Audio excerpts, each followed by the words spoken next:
நமக்கு கம்பெனி 500 டார்கெட்டை வைக்குது. அப்ப எல்லாரும் சொல்லுங்க இது 450 வைக்கலான்னு வருவேன், 550 வைக்கலான்னு வருவேன்.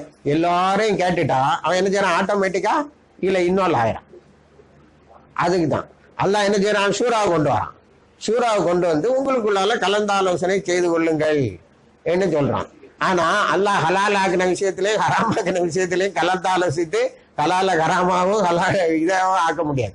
உங்களுடைய விவகாரங்கள் வரும்போது நீங்கள் சூறா செய்து கொள்ளுங்க. இந்த சூறா சிஸ்டம் எதுக்கு சொல்றான்? யுத்த காலத்துக்கு சொல்றான், அரசியலுக்கு சொல்றான், சமுதாயத்துல சொல்றான், வீட்டுல பொண்டாட்டியோடையும் பிள்ளையோடையும் சூறா செய்துக்கிடுங்கிறான். வீட்டுல ஏதாவது ஒரு நல்ல விஷயம் செய்ய போறீங்க அப்படின்னு சொன்னாலும் வீட்டுல நீங்க சூறா பண்ணிக்கிடுங்க. அப்ப இந்த சூறா சிஸ்டம் நமக்கு ஹலால் ஆக்கப்பட்ட ஒரு விஷயம். அப்ப இந்த ஹலால் ஆக்கப்பட்ட விஷயத்துல ஒரு அமீரை தேர்ந்தெடுத்து கொள்ள வேண்டும்ங்கிறது அல்லாஹ்வுடைய இது. ரசூலுல்லாஹ் ஹதீஸ்ல 3 பேர் பயணம் போனா ஒரு ஆளை தேர்ந்தெடுத்துக்கிடுங்க அப்படி. இப்ப தேர்ந்தெடுக்கிறதுல ஒண்ணு வருது, ஏமா நல்ல விஷயம் தெரிஞ்ச ஆளா போடுப்பா. நம்ம ஊர்ல இன்னைக்கு முத்தவல்லியா யாரை போடுவோம்? நல்ல வசதி இருக்கக்கூடிய ஒரு ஆளா போடுவோம். அவர் எப்படி சம்பாதிக்கிறாரோ அதெல்லாம் பத்தி கவலைப்பட மாட்டோம். சில சமயங்களில் அவர் லைஃப்ல ஒரு தடவை கூட ஒது கூட எடுத்திருக்க மாட்டார். பள்ளிக்கிட்டோட போவாரு, பள்ளிக்கிட்ட வர சில சமயம்ல பள்ளி இடிச்சு கூட கெட்டுவார். அப்படி ஒரு ஆளா இருப்பாரு. அதுக்கப்புறம் யாரு செக்ரட்டரி? ரொம்ப சத்தம் போடக்கூடிய ஒரு ஆளு செக்ரட்டரி. இப்படி வச்சுக்கிட்டோம். ரொம்ப சமுதாயத்தில் இன்ஃபுளுன்ஸா இருக்கக்கூடிய ஒரு பொருளாளர். இப்படி போட்டு நம்ம இதெல்லாம் நடத்துவோம். ஆனா உங்க கையில நாளைக்கு இந்த கவர்மெண்ட் எல்லாம் கலைச்சிட்டு முஸ்லீம்களே நீங்களே ஆட்சி செய்யுங்கன்னு வந்தா நீங்க ஆட்களை தேடுவீங்க. தேடும்போது 2 குவாலிஃபிகேஷன் வருதான். வெல் இன்ஃபார்ம்டு மேன், நல்ல விவரம் தெரிஞ்ச ஒரு ஆள், ஆனா தக்குவா இல்லை. இன்னொரு தான் தக்குவாதாரியா இருக்கான், கொஞ்சம் விவரத்துல கம்மி தான். யாரை தேர்ந்தெடுக்கணும்னு சொல்றான்னா தக்குவா உள்ளவனை தேர்ந்தெடு. தக்குவா இல்லாதவன் அறிவு கிடைச்சுன்னு சமுதாயம் துண்டு துண்டு துண்டு துண்டா போயிடும். தக்குவா இல்லாத ஒருதண்ட அறிவு இருந்துன்னு சொன்னா அவன் இன்னைக்கு ஹலாலும்பா நாளைக்கு ஹராமா எல்லாத்துக்கும் விளக்கம் சொல்லிடுவான். எல்லாத்துக்கும் அல்லாஹ் இதை ஹலால் ஆக்கியிருக்கான், அது உண்மைதான் அப்படின்னு ஆரம்பிப்பான். 2 மணி நேரம் கழிச்சு ஹராம்னு முடிப்பான். இது ஹராம் தான், அதுல எந்த சந்தேகம் கிடையாது, ஆனா ஒரு விஷயம் அப்படின்னு ஆரம்பிச்சு ஒரு விஷயம் 2 விஷயம்னு போய் இதாக்கிடுவான். அதனால தக்குவாவா இல்மான்னு வந்தால் எதை எடுத்துக்கிட்டு வேணும்? தக்குவாவை நாம் எடுத்துக்கொள்ள வேண்டும். அப்போ இந்த தக்குவாவை நாம் எப்படி வளர்க்க வேண்டும் என்பது மிகவும் முக்கியமானது. ஏன்னா தக்குவா உள்ள ஒரு மனுஷன் தான் த ரியல் மேன். ரஜுலுன் தான் சொல்லிட்டேன். ரசூலுல்லாஹ்க்கு அவங்க அம்மா சொல்லிட்டு போனது ரஜுலுன். ரசூலுல்லாஹ் தனக்குத்தானே தனக்குள்ளால வஞ்சகம் செய்து வாழ்ந்ததில்லை, பொதுமக்களிடமும் அந்த மாதிரி செய்து வாழ்ந்ததில்லை. He lived a very plain life, very plain life. இங்கெல்லாம் சத்திய சோதனை அது இதும்பா, பின்னாடி போனாதான் தெரியும் அவன் என்னமெல்லாம் சத்திய சோதனைக்கு என்னமெல்லாம் அங்கே அரசாங்கம் செலவழிச்சுட்டு, அது வேற விஷயம். அப்போ ஒரு பிளைனான ஒரு லைஃப் கம்ப்ளீட்டா you should take away from this world and surrender before Allah. இது முடியுமான்னு நான் நிறைய சகோதரர்கள்ட்ட கேட்டிருக்கேன். நீங்க எல்லாத்தையும் விட்டுக்கிட்டு அல்லாவே போதும் இருக்க முடியுமா? நீங்க நிறைய கால்குலேஷன் போட்டு வச்சிருக்கீங்க, நிறைய பேங்க் அக்கௌண்ட் வச்சிருக்கீங்க, நிறைய ரிசர்வ் வச்சிருக்கீங்க, நமக்கு நம்ம பிள்ளைகள் கஷ்டப்படக்கூடாதுங்கிறதுக்காக சில இதெல்லாம் வச்சிருக்கீங்க. இதெல்லாம் தப்புன்னு சொல்ல முடியாது. பட் இதுக்கு மேல அல்லாஹ் தான் வேணும், நான் சரண்டர் ஆயிட்டேன் அப்படின்னு ஒரு வாழ்க்கையை நாம் வாழ முடியுமா? ஒரு பெரிய கேள்வி. அது இன்னைக்கு ரொம்ப தேவைப்படுது, ரொம்ப தேவைப்படுது. ஏன்னா இன்னைக்கு நிலைமை எப்படி ஆகி போச்சுன்னா அல்லாஹ்வுக்கு பயப்படுறோமா அல்லது மனிதர்களுக்கு அதை விட அதிகமாக பயப்படுறோமாங்கிற ஒரு கேள்வி நமக்கு முன்னாடி போச்சு. நம்மளை போட்டு குழப்பறோம். Are you Indian are you Muslim? Indian முஸ்லீமா, முஸ்லீம் இந்தியனா? Are you Muslim first are an Indian first? அன்னைக்கு ஒரு ஆள் சொன்னார், அந்த பதில தான் நம்ம சொன்னோம். ஐ ஆம் ஏ முஸ்லீம் ஃபர்ஸ்ட், ஐ ஆம் ஏ முஸ்லீம் செகண்ட், ஐ ஆம் ஏ முஸ்லீம் தேர்ட். ஏன் அல்லாஹ் என்ன சொல்லியிருக்கான்னா, ஒன்னா முஸ்லீமுங்கிற தூய்மையான இதுல தான் படைச்சேன், நான் முஸ்லீமாக வாழ்வேன், முஸ்லீமாவே மடிவேன், அதுக்கு என்ன வேலைனாலும் கொடுப்பேன். ஏன் அல்லாஹ் பார்த்துக்குவான். இப்ப இந்த தக்குவா எப்படி வருது? இந்த மாதிரி அச்சமான நேரத்துல ஃபிரௌனுடைய வரலாறு அல்லாஹ் நமக்கு சொல்லி காட்டுறான். சொல்லும் போது ஃபிரௌன் மந்திரவாதிகள் எல்லாம் கூப்பிட்டு, இவர் ஒரு பெரிய சூனியக்காரர் இருக்காரு, மூசா அலைஹிஸ்ஸலாம் ஒரு பெரிய சூனியக்காரரா இருக்காரு, அதனால நீங்க சூரியன் சேரெல்லாம் வாங்கடா, தடிக்கம்ப போடுங்க. நாங்க போட்டாங்க. இவரையும் தடி கம்பு போட சொன்னா அல்லாஹ், இவர் போட்டாரு. இந்த பாம்பு, இந்த பெரிய பாம்பு வந்து அந்த சின்ன பாம்பு எல்லாம் சாப்பிட்டுட்டுது. இவர் மகா சூனியக்காரர்னு சொன்னான். யாரு? அவன். இதுல உடனே கொஞ்சம் பேர் என்ன செய்தான்? ஈமான் கொண்டான். உடனே அல்லாஹ்வுக்கு மேல ஈமான் கொண்டு விட்டான். அவனுக்கு கோவம் வந்துட்டு, என்னடா ஏன் பெர்மிஷன் இல்ல நீங்க எப்படி ஈமான் கொள்ளலாம் சொல்லிட்டு அவன் கேட்டான். இங்க பாருங்க, உங்களை கொலை செய்யக்கூடிய அதிகாரம் எனக்கு இருக்குன்னு. அடுத்தால அவங்க சொல்லுவாங்க, நான் எங்களை எங்க அல்லாட்ட தானே அனுப்புவா, நாங்க வந்து அதுல உறுதியாக இருப்போம், எங்க அல்லாஹ் எங்களை ரட்சிப்போம்னு சொன்னான். இதெல்லாம் ஒரு சில மணித்துளிகளில் நடக்கக்கூடிய விஷயம். அப்போ ஃபிரௌனை மிஞ்சி அன்னைக்கு ஒரு அதிகாரி இல்ல, ஒரு அரசன் இல்ல. அவன் சொன்னான், நான் நினைச்சா உனக்கு உன்னோட உயிரை எடுக்க முடியும், நீ எனக்கே பயப்பட வேண்டும், உங்க ரப்புக்கெல்லாம் நான் ரப்பு, ஆனா ரப்புக்கும் ஆளா, உனக்கு எல்லா ரப்புக்கும் நான் ஆளா, நான் அதுக்கு மேல உள்ள ஆளு. ஆனா இவங்க என்ன செய்தாங்க? பிரச்சனையே கிடையாது, இன்னைக்கே கொலை செய்தா இன்னைக்கே அல்லாட்ட போய் நிற்போம். தக்வா, இதுதான் தக்வா. இதுதான் அதிகாரமும் மமதையும் நிறைந்த. உங்களுக்கு தௌஹீதுல ஒரு 4-5 கான்செப்ட் இருக்கு, அதை நம்ம புரிஞ்சுக்கணும். ஒண்ணு வந்து அல்லாஹ்வை லா இலாஹன்னு சொல்லுது, அல்லாஹ்வுக்கு மட்டுமே கீழ்ப்படியுது, அல்லாஹ் மட்டுமே வணங்குறத எல்லாத்துலயும் அல்லாஹ்னே எடுத்துக்கிட்டது. அதுக்கு அடுத்தது தாக்கூத். தாக்கூத்துனா என்னன்னா, நீங்க ஷிர்க்கை தான் இடையில பார்ப்பீங்க. ஷிர்க்குன்னா அல்லாஹ்வுக்கு இணை வைக்கிறது. தாக்கூத்துங்கன்னு ஒரு கான்செப்ட் இருக்கு, அதை நம்ம தெரிஞ்சுக்கணும். குரான்ல வரக்கூடிய ஒரு கான்செப்ட் தான் தாக்கூத்துங்கிறது. நானே அல்லாஹ்னு சொல்லுது, நானும் அல்லாஹ்னு சொல்றது இணை வைப்பு, நானும் இறைவன் சொல்றது இணை வைப்பு. தாக்கூத்துங்கிறது அல்லாஹ்வுடைய எல்லாம் எனக்கு இருக்கிறது. சிம்பிளா சொல்ல போனா ஆனா ரப்புக்கும் அலா, இது தாக்கூத்து. இது நான் சொல்லப்படிதான் நீங்க வாழணும்னு சொல்றது, இதுதான் தாக்கூத்து. அதை நம்ம கீழ்ப்படிந்து விட்டு நான் தௌஹீத்வாதின்னு சொல்லல அர்த்தம் கிடையாது. நீ யாருடைய சட்டங்களை பின்பற்றுகிறாய்னா, நான் எல்லா நிலையிலும் அல்லாஹ்வுடைய சட்டத்தை பின்பற்றுவேன், இதில் எனக்கு அழிவும் மரணமும் தான் வரும் என்று சொன்னால் ஒன்றும் பெருசா கெட்டு போயிடாது, நான் அல்லாட்ட போய் சேர்ந்துறேன். கடைசியில் என்ன நடக்கும் போது? கடைசியில் என்ன நடக்கும் போது? எப்பா பரிச்சை எல்கேஜி படிச்சு, யூகேஜி படிச்சு, +1 படிச்சு, கஷ்டப்பட்டு காலேஜில் இடம் வாங்கி படிச்சு பாஸ் ஆகி போய் கடைசியில மௌத்தாகி அல்லாட்ட போறோம். அது இன்னைக்கே போயிட்டா, ஷஹாதத்து வாங்கிட்டு போயிட்டா, அல்லாஹ் வந்து என்ன செய்யறான்? நேர சொர்க்கத்துக்கு கூட்டு போயிடறான். ஏன் நான் இவ்வளவு பாதைகளையும் கடந்து வரணும், ஆனா நான் இவ்வளவு ப்ராசஸையும் கடந்து போகும்போது அவன் எத்தனையோ பாலங்களை கடக்கணுங்கிறான், இதை செய்யணுங்கிறான், அதை செய்யணுங்கிறான். ஆனா அல்லாஹ்வுடைய மார்க்கத்தில் நிலைத்து நின்றதற்காக என்னை எவனாவது ஒரு இதை செய்வான்னா, நான் இதெல்லாம் இல்லாம நேரடியா அல்லாஹ் எந்த அளவுக்கு கண்ணியத்தை கொடுக்குறான்னா, அவரை வந்து குளிப்பாட்டாதீங்க, ட்ரெஸ் மாத்தாதீங்க, அப்படியே கொண்டு வந்து அடங்குங்க. நான் அந்த அடியானை அப்படியே பார்த்து சந்தோஷப்படணும். அந்த நாள் எப்படி இருக்குன்னு தெரியுமா? அவன் என்ன பார்த்து சிரிப்பான், அல்லாஹ் எவன் இல்லாம என்னெல்லாம் சொல்லி பார்த்தான், நான் ஒன்னை தவிர வேற யாரையும் நான் கீழ்ப்படிய மாட்டேன்னு தெளிவா சொல்லிட்டேன் அவன் சொல்லி, இவனும் அல்லாஹ் பார்த்து சந்தோஷப்பட்டு சிரிப்பான், அல்லாஹ்வும் இவர்களை மகிழ்வோடு ஏற்றுக்கொள்வார்கள். இது தக்வானுடைய அடுத்த கட்டம். இனி நம்ம வந்து இந்த தக்வாவை டெவலப் பண்றதுக்கு என்னென்ன செய்யணும் அப்படின்னு பார்க்கும்போது, நம்ம அல்லாஹ்வுடைய திக்ர், அல்லாஹ்வுடைய திக்ருன்னு சொல்லும்போது அல்லாஹ்வுடைய ஆயத்துக்கள், குர்ஆனோடு என்னைக்கா ஒரு நாள் இல்ல நெருங்கிய தொடர்பு தொடர்ந்து இருந்து கொண்டே இருக்க வேண்டும். டெய்லி ஃபஜ்ர் தொழுத பிறகு ஒரு 10 வசனத்தை நீங்க ஓதுதுங்கிறது இன்னைக்கு தமிழ்ல வேற ஒரு மாதிரி அர்த்தம். என்ன அப்படிதானா? ஓதுதுங்கிறது ஜஸ்ட் மேக்கிங் ஏ சவுண்ட், அது இல்லை. அது பக்கத்துல என்ன சொல்லி இருக்குது என்ன கேட்டு அப்படியே நீங்க ஓதிக்கிட்டே இருங்க. உங்களை அறியாமல் அல்லாஹ் பத்தின அச்சம் உங்களுக்கு வரும். அல்லாஹ் என்ன சொல்லலாம்? தக்வானுடைய ஒரு அளவுகள் என்ன சொல்லலாம்? இறைவனுடைய அல்லாஹ்வுடைய வசனங்கள் ஓதி காட்டப்பட்டால் அவர்களுடைய நெஞ்சம் அச்சத்தால் நடுநடுங்கும்னு சொல்றான். இன்னைக்கு வெறும் ரிசைட்டேஷன், மேக்கிங் ஏ சவுண்ட்ங்கிற மாதிரி போயிருது. நம்ம அந்த வசனங்களை படிக்கும் போது சில நேரங்களில் ரொம்ப பிரச்சனையான நேரத்தில் நம்ம படிக்கும் போது அந்த வசனம் நமக்காக அருளப்பட்டதோ தோணுது. நமக்காக தான் அல்ல அந்த வசனத்தை வச்சானோ அப்படின்னு தோணும். அப்போ குரானை வந்து குரானை திக்ருல்லான்னு சொல்லுது என்னது? திருக்குரானை கொண்டு உங்களுடைய நெஞ்சை நிறைத்துக் கொள்வது. அதுல இருந்து டிவேட் ஆகி போயிடாதீங்க. அதை வந்து நீங்க எப்பவுமே பெர்மனண்டா வச்சுக்கிடுங்க.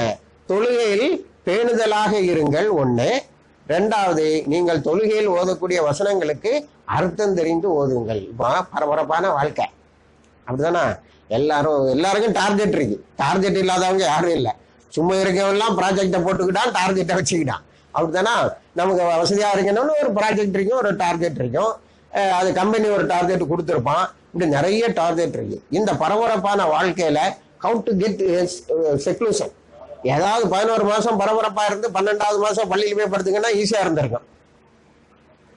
அப்படிதானா? ஒரு மாசம் எல்லாத்தையும் துறை போட்டா போய் படுத்துக்கலாம் அப்படின்னு. ஆனா ஒரு நாளைக்கு 5 நேரம் அல்லாட்ட போகணும். அப்போ நமக்கு ஒரு 10-15 நிமிஷம் நம்ம அதுல டைம் எடுத்துக்கிட்டோம். அப்போ இந்த உலகத்துல உள்ளது எல்லாத்தையும் நீக்கிட்டு நம்ம என்ன செய்யணும்? அல்லாவை கான்சென்ட்ரேட் பண்றோம். ஒரு 4 ரக்கா தொழுதுக்கு 4 நிமிஷம் ஆகிறதும் உண்டு, அதை விட குறைவாகிறதும் உண்டு, அதை விட கூடுதலாகும். இந்த நேரத்துலதான் அந்த மனசுல சைத்தான் வந்து எங்கெல்லாமோ கூட்டு போவாங்க. சாவியை மறந்து வச்சுட்டேனா, பைக்ல இருந்து சாவியை எடுத்தனா, ஒதுச்சது இடத்துல இருந்து வாட்சை எடுத்தனா, இதையெல்லாம் கொண்டு வரும். அப்போ இதுல நம்ம கான்சென்ட்ரேட் பண்ணோம். அலிரல்லாஹு சொன்னாங்க, ஒரு அம்பு என் மேல எய்யப்பட்டால் அது நான் தொழுதுட்டு இருக்கும் போது எடுங்க, எனக்கு வழி தெரியாதுன்னாங்க. இது எங்க நம்மளால ஒன்றும் அண்டர்ஸ்டாண்ட் பண்ண முடியல. தொழுதுட்டு இருக்கும் போது அப்படி அல்லாட்ட அவங்க என்ன செய்யறாங்க? மெர்ஜ் ஆயிறாங்க. உடம்புல நடக்கக்கூடிய வலிகள் பத்தி தெரிய மாட்டேங்கு. அப்ப நம்ம எங்கேயோ இருக்கோம், அது ரியலான அல்லாவோட மெர்ஜ் ஆகிறதுங்கிறது வேற எங்கேயோ இருக்கு. உமர் இல்லாதெல்லாம் பெரிய தக்குவாதாரி, அவங்களுக்கு தெரியும். முதல்ல கரடு முரடான ஆளு. இந்த முகமது அவருக்கு மார்க்கத்தை சொன்னா எல்லாரும் சண்டைக்கு வரானாமே சொல்லி நேர அபுஜஹில் வீட்டை போய் தட்டினாரு. ஐ ஹாவ் பிகம் எ முஸ்லீம், நான் ஒரு முஸ்லீம் ஆயிட்டேன் அப்படின்னாரு. அப்போ உங்களுக்கு மக்கா வாழ்க்கையில உமர் இஸ்லாத்துக்கு வந்த பிறகு இஸ்லாத்துக்கு பலம் வந்துட்டு அல்லாஹ் கூட இருக்கவே ரசூலுல்லாஹ் ஒரு துஆ செய்யறாங்க. அல்லாஹ் உங்களுக்கு எல்லாத்துக்கும் கூட இருப்பான் என்கிற எல்லா உத்தரவாதம் இருந்த பிறகும் ரசூலுல்லாஹ் தேவைச்சாங்க. உள்ள இந்த அபுஜஹில் இல்லைன்னா இந்த முரட்டு உமர் 2 பேர்ல ஒரு ஆளை எனக்கு கொடுத்தேன்னா எனக்கு கொஞ்சம் வசதியா இருக்குன்னு அல்லாஹ் என்ன செய்தான்? உமரை சூஸ் பண்ணான். கொடுத்து வைக்கல அபுஜஹில். இன்னைக்கும் வில்லன் இதுக்கு எக்ஸாம்பிளா 1400 வருஷமா இருக்கான், இன்னும் கடைசி காலம் வரைக்கும் இருப்பான். அப்போ உமர் ரலியல்லாஹு தஆலா ஒரு இந்த ஹுனைன் யுத்தத்துக்கு பிறகு, ஹுனைன் யுத்தம் நடக்கு. ஹுனைன் யுத்தத்துல உங்களுக்கு தெரியும், முஸ்லீம்கள் பெரிய கூட்டமா நின்னாங்க. பெரிய கூட்டம்னு இல்லை, 15,000 அங்க லட்சக்கணக்கில் நின்னான். அந்த கூட்டத்தை பார்த்தா இது வரைக்கும் 300 பேர் யுத்தத்துக்கு போனோம், 1000 பேருக்கு எதிராக இப்ப எவ்வளவு பேர் வந்திருக்கான், நம்ம தான் ஜெயிப்போம் அப்படின்னு முஸ்லீம்கள் நினைச்சுக்கிட்டு யுத்தத்துக்கு போனாங்க. யுத்தத்துல ரசூலுல்லாவை காப்பாத்திட்டா போதுங்கிற மாதிரி நல்லா வந்துட்டு எல்லாரும் ஓட ஆரம்பிச்சுட்டாங்க. இது பத்ர் இல்ல, கடைசி யுத்தம் தபூக் யுத்தம் நடக்கல, அதுக்கு முந்தின யுத்தம். கடைசியில ரசூலுல்லாஹ் கூப்பிட வேண்டியிருந்தது என்ன வந்து தங்களுடைய குடும்பங்களை போல பாதுகாப்புன்னு சொல்லி பையச் செய்து என்னை அழைத்து வந்த அந்த மக்கள் எங்கேன்னு கூப்பிட்டாங்க. மதீனாவாசிகள் நம்ம தான், அன்சாரியெல்லாம் நம்ம தானடா அந்த வாக்குறுதியை கொடுத்தாலும் ஓடி வந்தான். அது பிறகு யுத்தம் தலைகீழ மாதிரி முஸ்லிம்களுக்கு வெற்றி ஆனது. எக்கச்சக்கமா கனிமத்து பொருள் எக்கச்சக்கமா அப்படி குவிச்சு மலை மாதிரி கிடக்கு. அடுத்தால பெரிய படை ஒண்ணு முஸ்லிம்களை தாக்க வருதுன்னு ரோமர்களிடம் இருந்து தகவல் வந்துட்டு உடனே ரசூலுல்லாஹ் அந்த யுத்தத்துக்கு போக வேண்டியதாக ஆகிப்போச்சு. அங்க போனாங்க, படையே வரல. அங்க போனா எக்ஸாமினேஷன் கேன்சல், எல்லாரும் பாஸ்தான். அப்ப எல்லாருக்கும் ஒரு பெரிய இது வரும்போது இவங்களுக்கு இன்னும் பங்கு வைக்காமல் இருக்கக்கூடிய கனிமத்து பொருளை பத்தின எண்ணம் மனசுல வருது. அப்போ என்ன செய்யறாங்க? சஹாபிகளை தெரியாமல அவங்க குதிரை எல்லாம் கொஞ்சம் ஸ்பீடா ஓடுது. அவங்க வந்து இன்டென்ஷனலா ஸ்பீடா ஓட்டல, ஆனா அவங்க மனசுக்குள்ளால ஒரு எண்ணம் இருக்கு பாருங்க, இனிமே கனிமத்து பொருளா வாங்கிடலாம், மௌத்துல இருந்து தப்பிச்சாச்சு, இனிமே கனிமத்து பொருளா வாங்கிடலான்னு வரும்போது எல்லாரும் அப்படி போகும்போது ரசூலுல்லாஹ் அப்படி சிரிக்கிறாங்க. ரசூலுல்லாஹ் ஒரு சின்ன சிரிப்பு, மக்களை பாருங்க இப்ப கனிமத்து பொருள் யுத்தத்துக்கு கூடும்போது நம்ம எல்லா ஆயுதத்தையும் ஒன்னா சொல்லி கூப்பிட்டோம். இப்ப அந்த மக்கள் கனிமத்து பொருள் கிடைக்கின உடனே ஒரு இது பண்ண உடனே ஒரு சஹாபிட்டா அப்படியே தன்னுடைய குதிரை பக்கத்துல கொண்டு வந்து சொல்றாங்க, இப்போ மக்கள் ஜிஹாதுல் அக்பருக்கு போகணும்னாங்க. அது என்னன்னா மனசுக்கு எதிரான, எப்படி துனியாவுக்கு மேல அந்த கனிமத்து பொருளுக்கு மேல பிடிக்குது ஒரு ஜிஹாது, அது அஸ்கருன்ட்டாங்க, சின்னதுன்ட்டாங்க, இது அக்பருங்கிறாங்க, சொல்லிட்டு இது பண்றாங்க. அப்போ ரசூலுல்லாஹ் வந்து சில நேரங்கள்ல இந்த சஹாபிகளுடைய அந்த பலவீனங்களை அப்படியே ரசிச்சு சிரிப்பாங்க. என்ஜாய் பண்ணுவாங்க. பாரு நம்ம எவ்வளவு கஷ்டப்படுத்திட்டோம். அதாவது அந்த யுத்தத்துல போய் வேவு பார்த்துட்டு வேணா ஒருத்தரும் போக மாட்டேங்கிறாங்க. 2 பேரும் பேர சொல்லி கூப்பிட வேண்டியதா போச்சு. அந்த மக்கள் எல்லாம் தயங்கினதை பார்த்து ரசூல் சிரிச்சிட்டாங்க. என்ன கஷ்டப்படுத்திட்ட அந்த மக்களை நம்ம, பாரு நம்ம கட்டளைக்கே கொஞ்சம் பின்வாங்கிற மாதிரி இருக்க அப்படின்னு. அதே மாதிரி என்ன செய்யறாங்க, அதை பார்த்து இந்த குதிரைகள் போற வேகத்தை பார்த்து அப்படியே ரசிக்கிறாங்க. ரசிச்சுட்டு ஒரு சகாபிட்ட அப்படின்னு சொல்றாங்க, இது இந்த மக்காவாசிகள்ல இவங்க எல்லாம் கொஞ்சம் முனாஃபித்தனம் உள்ளவங்களா இருக்கிறாங்க, நீ யார்ட்டையும் இதை சொல்லாத அப்படின்னு சொல்லிடுறாங்க. இவங்க கனிமத்து பொருள் பங்கு வச்சா அதில் சில பிரச்சனை எல்லாம் உண்டு, எல்லாம் முடிஞ்சு போச்சு. அப்புறம் முனாஃபிகள் யாருன்னு சொல்லக்கூடிய பட்டியல் இவங்க கையில தான் இருக்குன்னு தெரிஞ்சுக்கிட்டாங்க. நீங்க இதுல ஒரு அட்மினிஸ்ட்ரேட்டிவ் ஸ்கில், ரசூல்லாவோட அட்மினிஸ்ட்ரேட்டிவ் ஸ்கில் ஒன்றை பார்க்கணும். இவன் எல்லாம் முனாஃபின்னு சொல்லியிருந்தா அன்னைக்கே இன்னைக்கு உள்ள சண்டையெல்லாம் அன்னைக்கே வந்துருக்கு. அப்படின்னா அவங்க என்ன செய்யறாங்க, அப்படியே மனசுல போட்டுக்கிட்டு, ஆனா சிலரை பத்தி சொல்லி ஆகணுங்கிறதுக்காக இதை ஒரு அபூபக்கர்ட்டையோ ஒரு உமர்ட்டையோ சொல்லல. அபூபக்கர் ரொம்ப மென்மையானவர், உமர் ரொம்ப பாஸ்ட் ஆனவர். இவங்க 2 பேரும் இதுக்கு லாய்க்கில்லன்னு முடிவு பண்ணிட்டாங்க. ஒருவன் இருக்கான், அவனோட தகவலை சொன்னா சொல்லவே மாட்டான், அவனை பிடிச்சி சொல்லிட்டாங்க எல்லாத்தையும். அப்போ டிவிஷன் ஆஃப் லேபர் ரசூலுல்லாஹி நல்ல தெரியுது, யார் யாரோ எந்த இதுக்கு பயன்படுத்தினா அவன்கிட்ட சொல்லிட்டாங்க. இப்போ உமர் இல்லாதால எல்லாம் சஹாபியெல்லாம் சேர்ந்து என்ன செய்றாங்க, இவர்கிட்ட தான் அந்த லிஸ்ட் இருக்கு அப்படின்னு தெரிஞ்சுக்கிட்டாங்க. தெரிஞ்ச ஒரு நாள் அவர் பேசி நிற்கிறாரு, அவர் ஏதாவது மையத்தை விழுந்தா இவர் என்ன செய்யறாருன்னு பாக்குற மாதிரி ஆயிட்டு. அவருடைய மஜ்லிஸ்ல உமர் ஒரு நாள் கேட்டாரு, முனாஃபிகள் பட்டியல்ல என் பேர் இருக்கான்னு கேட்டார். நம்மால் தான் போஸ்ட் போட்டுருவான், உமரே ஒத்துக்கிட்டார் தான் ஒரு முனாஃபிக் என்று. அப்படிதானா? அப்போ அவருக்கு ரொம்ப ஆச்சரியமா போச்சு. உமர்கிட்ட இருந்து அந்த கேள்வி அவர் எதிர்பார்க்கவே இல்லை. அவர் கேட்டாரு, ஏன் இல்லை அங்கே கலைஞ்சு போன முறை கேட்டார், உமரே ஏன் நீங்க இந்த மாதிரி ஒரு கேள்வி கேட்டீங்க? ஏப்பா பள்ளி வாசலுக்கு போனா ஒரே அல்லாவோட எண்ணம் தான் வருது, வீட்டுக்கு வந்தா வீட்டோட எண்ணம் வருது, அப்ப நான் முனாஃபிக் தானே அப்படின்னாங்க. யோ இந்த அறிவியெல்லாம் வச்சா நாங்க நித்த முனாஃபிக் ஆயிடுவோம். அப்படித்தானே? நம்மகிட்ட இந்த ஸ்கேல வச்சா நம்ம தக்குவாதாரியா முனாஃபிக்காங்கிறது ஒரு பெரிய கேள்வி ஆயிரும்.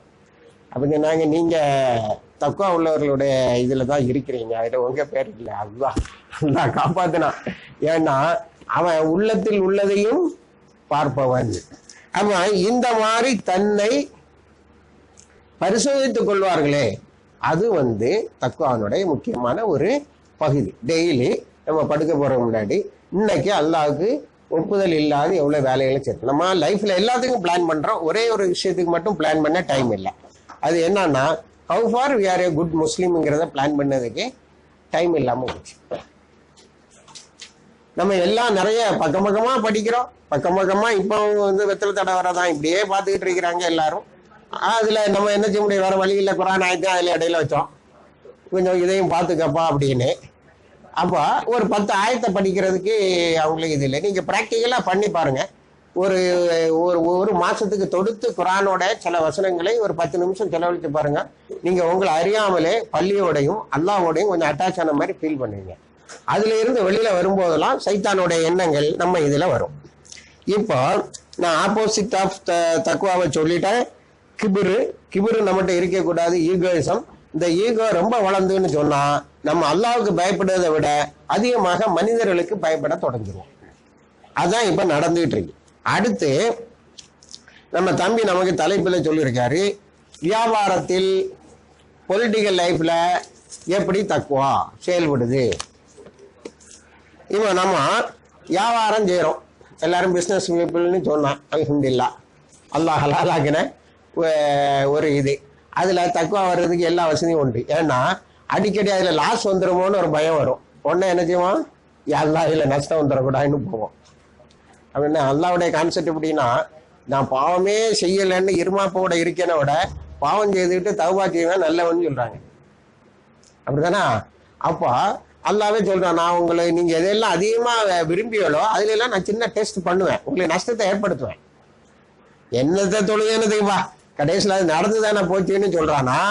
இல்ல, அல்லாஹ் நாடுனது நிச்சயமாக நன்மைக்காகத்தான் இருக்கும்னு எடுத்துக்கிட்டானா அன்னு பாக்குற டெஸ்ட். உங்க மனைவிமார்கள்ல இதையெல்லாம் சொல்லிட்டு வரும்போது நீங்கள் நஷ்டம் வந்து விடுமோ என்ற டென்ஷன்ல பண்ணக்கூடிய பிசினஸ்லையும் சில நேரங்களில் இழப்புகளை ஏற்படுத்தி பார்ப்போம். நீங்கள் புத்தி உடையவர்களாக இருந்தால் என்ன செய்வீங்க? அல்லாஹ் சொல்வதை எடுத்துக்கொள்வீர்கள். அடுத்தது பிசினஸ் மேனேஜ்மெண்டோடைய ஃபர்ஸ்ட் பாலிசி என்ன? Honesty is the best policy. அப்படிதானா? ஆனஸ்டி தான் வியாபாரத்தில் மிக சிறந்த இது. தகுடுதத்தம் செய்யறவங்க ரொம்ப நாள் மார்க்கெட்ல நிக்க முடியாது. அப்ப மார்க்கெட்டை பில்டு பண்றதுக்கே என்ன செய்யறாங்க? ரொம்ப நேர்மையா சரியான பொருட்களை கொடுத்து என்ன செய்யறாங்க? மார்க்கெட்டை அப்படி பில்டு பண்றோம். நமக்கு சில கம்பெனிகளுக்கு மேல பெரிய விசுவாசம் இருக்கும். இது எல்என்டில இருந்து மேனுஃபேக்சர் பண்ணது, இது ஃபோர்ட்ல இருந்தது, இது இன்ஃபோசிஸ்ல இருந்து வந்தது. அந்த கம்பெனில ஏன் நம்புறோம்? Because simply they are honest, they are accountable. நமக்கு ஏதாவது ஒரு டிஃபெக்டிவ் ப்ராடக்ட்னு சொன்னோம்னா ஓடி அதை சரி பண்றான். அதனால ஸ்டாண்டர்டான ஐட்டத்தை வாங்குறதுக்கு அதிக விலை கொடுத்து கூட வாங்குறதுக்கு மக்கள் தயாரா இருப்பாங்க. ஏமாத்திருவாங்கிற கம்பெனிக்கு எவனும் என்ன செய்ய மாட்டான்? போக மாட்டான். அப்ப இதைத்தான் நீங்கள் நேர்மையாக பிசினஸ் பண்ணுங்க. பொருள்ல டிஃபெக்ட் இருந்தா சொல்லித்தான் விற்கணும்னு சொல்லலாம். அங்க அதான் தக்குவா. பொருள்ல டிஃபெக்ட் இருந்தா நீங்க சொல்லித்தான் விற்கணும். பிரைசிங் நீங்க என்ன செய்யணும்? நியாயமான விலையை வைத்தே விற்பனை செய்ய வேண்டும். ரசூல்லா தபூக் யுத்தத்துக்கு போனாங்க. 84 யுத்தம் அவங்க வாழ்க்கையில எல்லாம் நடந்தது. கடைசியில மக்கா மதீனாவோட மார்க்கெட்டிங் சூப்பர்வைசர் ரசூல்லாவா இருந்தாங்க. ஒரு கேள்வி நமக்கு கேட்க தோணும், நீங்க அல்லாஹ்வை இங்க இன்ட்ரடியூஸ் பண்ண வந்தீங்களா? கோதுமை ஈர கோதுமை இருக்கா கீழே, மேல ஒரு கோதுமையை வச்சுட்டு கீழே ஒரு கோதுமையை வச்சு ஏமாத்த வந்தானா அப்படின்னு. ரசூல்லா பர்சனலா அந்த இதை எடுத்துக்கிட்டாங்க. மக்களுக்கு அளவில் நிறுவையில் பொருளில் மோசடி கூடாது. இன்னைக்கு எக்கனாமிக்ஸ்ல ஒரு பெரிய கான்செப்ட் சொல்லுவான், இந்த law of laissez faire, free market அப்படிமா. ரசூல்லாவுடைய காலத்துல இருந்தது free market. Free market hoarding 20 lashes 20 சவுக்கடி. பொருள் டிமாண்டா இருக்கு, என்ன செய்யறான்? பதுக்கி வச்சுக்கிட்டான். பதுக்கி வச்சுட்டு இன்னும் விளையாட்டு விற்கலான்னு கண்டுபிடிச்சா நேரை கொண்டு மார்க்கெட்ல நிறுத்தி 20 சாட்டை அடி வழங்கப்படும். எவனா ஹோல்ட் பண்ணுவானா? அப்போ தக்வானுடைய ஆஸ்பெக்ட் என்னன்னா, மக்களுக்கு தேவைப்படக்கூடிய ஒரு பொருளை என்ன செய்யக்கூடாது? ஹோல்ட் பண்ணக்கூடாது. பிரைஸ் டிஸ்கிரிமினேஷன் நாட் அலவுட் இன் இஸ்லாம். நீ என்ன செய்யாத, இவன் கார்ல இறங்குறான், 10 ரூபா கூட வச்சு அடி, வசதியானவன் தானே கொடுத்துட்டு போறான் அப்படின்னு நீ என்ன செய்ய முடியாது? டிஸ்கிரிமினேட் பண்ண முடியாது. எல்லாருக்கும் ஒரு வேலை தான் நீ என்ன செய்யணும்? வைக்க வேண்டும். மார்க்கெட்டுக்குள்ளால பொருள் என்டர் ஆகிறதுக்கு முன்னாடி வெளியில நின்று எல்லா பொருளையும் ஒன்னா வாங்கி மானாப்பொலியும் நீ டெவலப் பண்ண முடியாது. அதானியா நீ மாற முடியாது. எல்லா செல் கம்பெனியும் க்ளோஸ் பண்ணிட்டு ஜியோவை மட்டும் வாழ வைப்போங்கிறது தக்குவாவுக்கு எதிரானது. அப்ப அந்த காலத்துல இந்த ரசூல்லா மார்க்கெட் ஏரியாவை அடையாளப்படுத்தியிருந்தாங்க. அப்ப மக்களுக்கு பொருள்ல விலை எப்பமெல்லாம் ஏறுதுன்னு சொன்னா பொருள் தட்டுப்படும் போது விலை ஏறு. இனி பொருளை ப்ரொடக்ஷன் சென்டர்ல இருந்து மார்க்கெட்டுக்கு கொண்டு வர்றதுல இருக்க சிரமங்களுக்கெல்லாம் வியாபாரி என்ன செய்வான்? வச்சு காய்ச்சிருவான். ரெண்டாவது அவன் இந்த மார்க்கெட் டேஸ்ல மார்க்கெட்ல தங்குறான், அதுக்கு ஒரு செலவாகுது. அது என்ன கையில இருந்தா போடுவான், அதையும் பொருட்கள்ல வச்சு இது பண்ணிடுவான். ரசூல்லா இதெல்லாம் ஈஸி ஆக்கி விட்டாங்க. டிரான்ஸ்போர்டேஷனை ஈஸி ஆக்கி விட்டாங்க. முடிஞ்ச வரைக்கும் பைத்துல் மாலுடைய இதுலயே கொண்டு வர்றது. அப்போ அதுக்கு அவன் சார்ஜ் பண்ண முடியாது. தங்குறதுக்கு ஹாஸ்டல்ல கட்டி விட்டுறாங்க. வெயிங் மிஷினை அளவையில் நிறுவையில் இருப்பவர்களுக்கு சூப்பர்வைசர் ரசூல்லாவே இருந்தாங்க. பிறகு பின்னாடி அவங்களுக்கு நிறைய அட்மினிஸ்ட்ரேட்டிவ் வேலை வரும்போது தான் என்ன செய்தாங்க? இதை விட்டுட்டு போனாங்க. இப்போ ரசூல்லா ஹஜ்ஜத்துல் விதா ஒரு கட்சி தான் செய்தாங்க. நம்ம ஆட்கள் ஹஜ்ஜத்துல் விதா கடைசி கட்சிம்பாங்க. ஒரு கட்சி தான் ரசூல்லா செய்தாங்க. ஏன்னா அவங்க 2-3 கட்சி செய்திருந்தா நம்ம ஆட்கள்லாம் என்ன செய்வான்? மக்கா விட்டு வரவே மாட்டான். என்ன அங்கே இருக்கிறதான் தக்குவான்னு நினைச்சிருவான். ஒரு கட்சி செய்தாங்க. செய்துட்டு அந்த யவுமுல் அரஃபத்தில் உரை நிகழ்த்தும் போது கேட்டாங்க, நான் இந்த செய்தியை உங்களிடத்தில் முழுமையாக சேர்த்து விட்டானா அப்படின்னு. அந்த மக்கள் சொன்னாங்க ஆமா ஆமான்னு சொன்னாங்க. அல்லாஹ் ரசூல் எல்லாம் என்ன செய்தாங்க? வானத்தை நோய் கைவிட்டு அகதுன் அகதுன் சொல்லிட்டு அஷ்ஹதன் சொன்னாங்க. நீ தான் சாட்சி, நீயே சாட்சின்னு சொன்னாங்க. அதுல இந்த மார்க்கெட்ல நியாயத்தை நிலைநாட்டுவதும் அடங்கும். செய்தியை கொண்டு வந்து அல்லாஹ் ஒருவன் தான் வணங்கணும், தக்வாவோட இருங்கன்னு மட்டும் சொன்னது இல்லை. அதுல என்ன செய்யுது, இதை நீங்கள் எல்லாத்திலையும் நியாயமாக நடந்து கொள்ளுங்கள் என்பதும் அடங்கும். அப்போ பிரைசிங், எல்லாரும் அவன் கூடுதல் வைக்கிறான், இவன் குறவா வைக்கிறான், அப்படி இப்படின்னு ஒரு நீங்க எல்லாத்துக்கும் ஒரு பொருளை நீங்க நிர்ணயிச்சு ஒரு விலையை நிர்ணயிச்சிருங்க. ரசூல்லா புத்திசாலித்தனமா முடியாதுன்ட்டாங்க. ரசூல் சொல்லிட்டா இவரு அந்த பொருளை அந்த விலைக்கு மேல நீ விற்கவே முடியாது. மார்க்கெட் ஃபோர்ஸஸ் அதை டெவலப் பண்ணிட்டு முடிவு பண்ணிட்டுன்னு சொல்லிட்டாங்க. இப்போ நமக்கு எக்கனாமிக்ஸ் சொல்லி தரக்கூடியவன் price is determined by the forces of demand and supply. When there is larger supply, the price will come down. When there is lesser supply and the higher demand is high, the price will go up. இன்னொரு இதை சொல்லி தருவான் ரசூல்லா. அன்னைக்கு ரொம்ப சிம்பிளா சொல்லிட்டாங்க. ரொம்ப சிம்பிளா இந்த தியரி என்ன சொல்லிட்டாங்க, ஏப்பா மார்க்கெட் போல்சஸ் மார்க்கெட்ல என்ன நிலவரம் இருக்கா அதுக்கு தகுந்தபடி விலையை வச்சுக்கிட்டோம். எக்ஸார்பியன்ட் விலை வச்சாலோ ஹோர்டிங் பண்ணாலும் மக்களுக்கு ரொம்ப அவசியமா தேவைப்படக்கூடிய பொருட்களை ஹோர்டிங் பண்ணாலோ, இல்லைன்னா ஒரு பொருள் ரொம்ப அவசியமா தேவைப்படுது. எகிப்தோடைய வீட்டு இருக்கு பாருங்க, கோதுமை, அது ரொம்ப மக்கள்லாம் விரும்புறது. இதை 4 பேர் வெளியே மார்க்கெட்டுக்கு வெளியில் நின்றுட்டு எகிப்துல இருந்து கோதுமை அவ்வளோதையும் வாங்கி வச்சுக்கிட்டு மொத்தமா வாங்கி வச்சுக்கிட்டு, ஏன்னா அவன்கிட்ட மட்டும்தான் எகிப்து கோதுமை கிடைக்கும்னு சொல்லும் போது அவன் இஷ்டத்துக்கு பொருள் வைக்கலாம். 20 அடி உனக்கு அப்படி இருந்தா. அதனால நீ எல்லாரையும் மார்க்கெட்ல ஃப்ரீயா விட்டுறணும், எல்லாத்தையும் மார்க்கெட்ல ஃப்ரீயா விட்டுறன்னு ஒரு சிஸ்டத்தை கொண்டு வந்தாங்க. இதுவும் அங்காடியில் சிறப்பான நியாயமான விலையை வைத்து விற்பதும் ஒரு தக்குவாவின் அர்ப்பம். இதுக்கும் அந்த யௌமுல் கியாமால அந்த நாளில் இதுவும் என்ன செய்ய முடியும், உங்களுக்கு போட்டு காட்டப்படும். இது இனி சோசியல் லைஃப்ல சமுதாய வாழ்க்கையில் நீங்க வாழும்போது அங்க எப்படி தக்குவா செயல்பட வேண்டும், நீங்க உங்களுடைய உரிமைகளோட எல்லாத்தையும் என்ன செய்யணும், நிறுத்திக்கணும். அடுத்தவனுடைய உரிமைகளுக்கு ட்ரெஸ்பாஸ் பண்ணக்கூடாது. அடுத்தவனுடைய உரிமைகளில் நீங்க கை வைக்க கூடாது. இஸ்லாம் திருட்டுக்கு தண்டனை கொடுக்குது, கையை வெட்டணும்னு தண்டனை கொடுத்தது. அதுக்கு மேல நாட்டவர்களுக்கு சொன்ன வழக்கம் என்ன தெரியுமா, ஒருத்தன் சம்பாதிச்ச பொருள் அவனுக்கு சொந்தங்கிறத இஸ்லாம் உறுதிப்படுத்துது. அதை அரசாங்கம் பாதுகாக்கும். நீ உனக்கு இல்லைன்னா பைத்துல் மால்ல போய் கேள்வி, உன்னுடைய தேவைகளுக்கு பைத்துல் மால் கொடுத்துட்டு இருந்து. ஒரு வயசானவன் யூதன் மார்க்கெட்ல வந்துகிட்டு இருந்தான். என்ன நீங்க நல்லா இருக்கும் போது ஜிசியெல்லாம் வாங்கினீங்க, இப்போ ஒன்றும் தரலன்னு சொன்னோன்னா உமர் இல்லாத்தெல்லாம் கூப்பிட்டு போய் நீ உனக்கு வேண்டியதை பைத்துல் மாலில் இருந்து பெற்றுக்கொள் அப்படின்னாங்க. ஒரு கூட்டம் மக்கள் வெளியில உட்காந்து ஒரு பொம்பளை தண்ணியை கொதிக்க வைக்கி மக்களை ஏமாத்திட்டு இருந்தா. குழந்தைகள கலிஃபா பார்க்க வந்திருக்கா, காத்து ஏதாவது வாங்கிட்டு போலான்னு வந்திருக்கா. வழியில நைட்டு தங்கி பிள்ளைகளுக்கு சாப்பாடு இல்லை, தண்ணியை சூடாக்குறா. பிள்ளைகள் ஏதோ வேகுதுன்னா அப்படி மயக்கத்துல கிடக்குது. இதை உமர் இல்லாத்தாலும் அவனுடைய இவங்களும் பார்க்குறாங்க. பார்த்துக்கிட்டு என்னப்பா இந்த அம்மா ஒன்றையும் வேக வைக்கல, என்ன செய்வா அந்த பிள்ளைகளை ஏமாத்துறா. அப்போ உமர் இல்லா சொல்லிட்டாரு, பெரிய அநியாயத்தை இந்த உமர் செய்து விட்டான், குழந்தைகளை கொன்று விட்டான்னு கத்திட்டாங்க. கலிஃபா அவர்களே பார்த்து அப்படி நேர வந்தாங்க. பைத்துல் மால்ல ஒரு பெரிய மூட்டை மாவை எடுத்தாங்க, தோல்ல வச்சாங்க. அப்போ அவருக்கு ஒரு அசிஸ்டன்ட் வச்சுக்கிட்டது இஸ்லாத்துல ஹலால். ஏன்னா அப்போ அசிஸ்டன்ட் சொன்னா நான் தூக்கிட்டு வரேன்னு. அடுத்தால ஒரு கேள்வி கேட்டாங்க, மறுமையில் இந்த பாவ சுமையை நீ சுமப்பியா?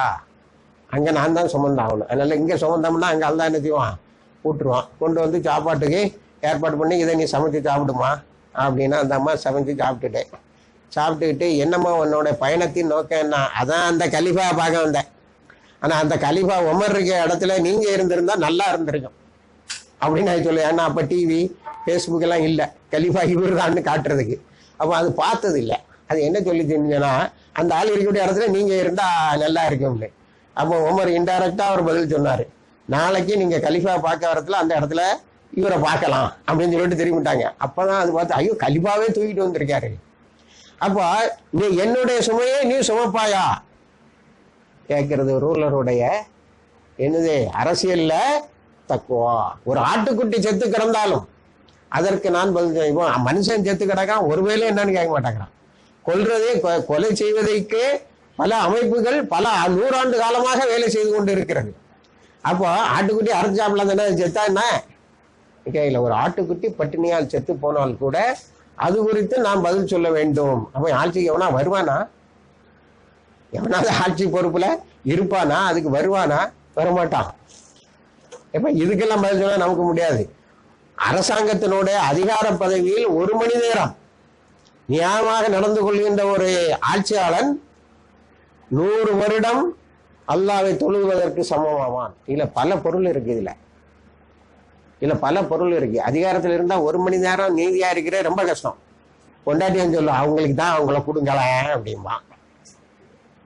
இன்னொரு ரொம்ப வேண்டிய, நமக்கு ரொம்ப ஒர்க் பண்ணிருப்பான், அவன் வருவான், அந்த ஆளுக்கு இதை கொடுங்களேன் அப்படிம்பான். ரிமான் ரலியா தாலாவே தடுமாற வச்சாங்கல்ல, ரிமான் ரலியா தாலாவே தடுமாற வச்சாங்கல்ல. அது மாதிரி 1 மணி நேரம் அங்க வந்து நியாயமா நடக்கிறதுங்கிறது ரொம்ப கஷ்டம். ஏன்னா இஸ்லாத்துல ஆட்சி எதுக்குன்னா நியாயம் செலுத்துறது தான். அப்போ 1 மணி நேரம் நீ தக்வாவோட அங்க உட்கார்ந்து யாருக்கும் கிடையாது, நான் ஆட்சியை ஒழுங்கா நடத்திட்டேன்னு சொன்னா நீ எவ்வளவு பெரிய விவாதத்தை செய்து விட்டாயின்னு எல்லாம் சொல்றேன். அப்போ ஆட்சியாளருக்கும் அரசியல்லையும் என்ன செய்து இருக்கு, தக்குவா இருக்குது. அந்த தக்குவாதாரிகள் தான். அதனாலதான் இன்னைக்கு உமர் ரலியல்லாஹு தஆலாவுடைய ஆட்சி இங்க வர வேண்டும் என்று சொன்னார்கள். ஏன்னு சொன்னா இவ்வளவு கூர்மையாக ஆட்சியை நடத்தினார். தெருவில் போயிட்டு இருக்கிறாங்க, அவங்களுக்கு ஒரு சந்தேகம், நாளைக்கு அல்லாஹ் நம்மளை கேட்பானா இந்த ஆட்சியை பத்தி. ஒரு யூதன் குனிஞ்சு இப்படி வந்துகிட்டே இருக்கான், எப்பா ஒன்னு இங்க உள்ள ரொம்ப வீக்கா இருக்கான், ஒன்னு இங்க உள்ள ரொம்ப பலசாலி எல்லாம் உன்னை கஷ்டப்படுத்துறாங்களா, உமர் இருக்கிற வரைக்கும் அது நடக்காது அப்படின்னா உடனே சொன்னாங்க, யா அல்லாஹ் நீயே சாட்சி, இங்கே வலியவர்கள் மெலியவர்களை கஷ்டப்படுத்த முடியவில்லை என்னுடைய ஆட்சியின் கீழ். இவன் சொல்லிட்டான், நாளைக்கு மறுமையில இவன் சாட்சி, இதுக்கு நீ சாட்சி. எப்படி இருக்கும் ஆட்சி? கடைசி காலம் எல்லாரும் உமர் ரலியல்லாஹு தஆலா குத்து வாங்கி கிடக்குறாங்க. எல்லாரும் வந்து பார்த்துட்டு போறாங்க. நம்ம உமர் பின் அப்துல்லா அவர்கள் வராங்க. வந்த உடனே வாப்பாவை பத்தி பார்த்துட்டு இருக்கும் போது, உடனே வெளியில என்ன பத்தி என்ன பேசிக்கிட்டாங்க அப்படின்னு கேட்டாங்க. அதான் வெளியில மக்கள்லாம் நல்லா இருக்காங்களா, என்னை பத்தி என்ன பேசிக்கிட்டாங்க, நீங்க நல்ல ஆட்சியாளர்னு பேசுறாங்க, அல்லா காப்பாத்தலாம் அப்படின்னா. இன்னொரு செட்டு வந்து, உமரே உங்களுக்கு பின்னாடி ஒரு ஆட்சியாளரை வைக்கணுமே. ஆமா வைக்கணும். உங்க மகனே வச்சிடலாமா?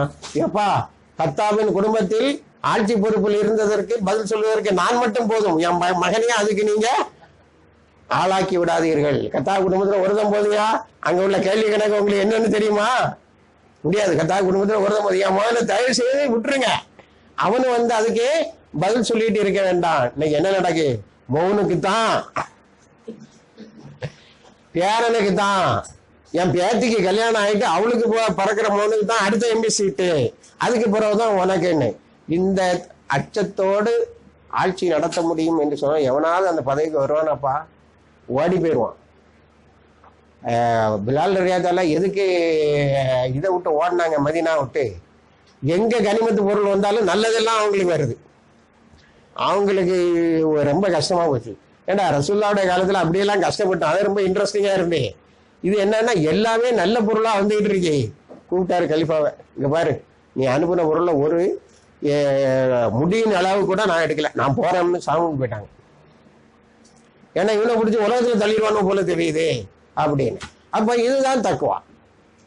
அப்போ உலகத்துக்கும் ஆயிரத்துக்கும் இடையில உலகத்துல ஒரே அடியா மூழ்கிட்டோம்னா போயிட்டோம், ஒரே அடியா மூழ்கி விட்டோம் என்று சொன்னால் போய்விட்டது.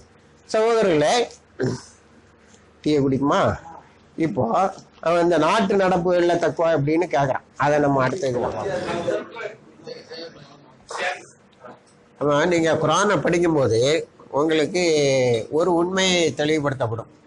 அல்லாஹ் வந்து எல்லா நபிகாரர்களையும் பற்றி சொல்லும் போது அந்த மக்களை நீங்க வந்து அல்லாஹ்வுக்கு இணை வைக்காதீர்கள், அல்லாஹ்வுக்கு அஞ்சு வாழுங்கள், அல்லாஹ்வுக்கே கீழ்ப்படியுங்கள், இத்தகுல்லா அத்தியூர் ரசூல், நீங்கள் வந்து அல்லாஹ்வுக்கு கீழ்ப்படியுங்கள், என்னை பின்பற்றுங்கள். இதுதான் எல்லா நபிமார்களும் கொண்டு வந்த செய்தி. அப்போ அவங்க செய்தியை கொண்டு வந்தாங்கிறத நீங்க எப்படி புரிஞ்சு வேணும்னு சொன்னா, அல்லாஹ்வுக்கு மட்டுமே வஞ்சி வாழக்கூடிய ஒரு சமுதாயத்தை உருவாக்குவது தான் அவங்க நோக்கம். அப்போ அல்லாஹ்வுக்கு மட்டுமே வஞ்சி வாழுன்னா, நான் சொன்னேன் உங்களுக்கு சோசியல் லைஃப்ல தக்குவா இருக்கு, அல்லாஹ் அஞ்சு வாழ்றது இருக்கு, மனைவிமார்களுக்கு செய்யக்கூடிய கடமைகளில் இருக்கு, குழந்தைகளுக்கு செய்ய வேண்டிய கடமை இதுல இருக்குது தக்குவா. அப்போ தக்குவாங்கிறது ஒரு காம்ப்ரிஹென்சிவ் கான்செப்ட். இன்னும் சொல்ல போனா நபித்துவத்தினுடைய நோக்கமே மக்களை முழுமையாக அல்லாஹ்வுக்கு அடிபணிய வைப்பது.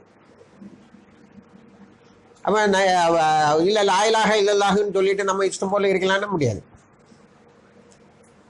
ஒரு தவறை செய்யும் போது இது அல்லாஹ்விடத்தில் நாம் பதில் சொல்ல வேண்டும், என்பதற்காக ஒரு நீங்கி விட்டான் என்று சொன்னால் அவனிடத்தில் தக்குவா இருக்கு என்ன அர்த்தம்.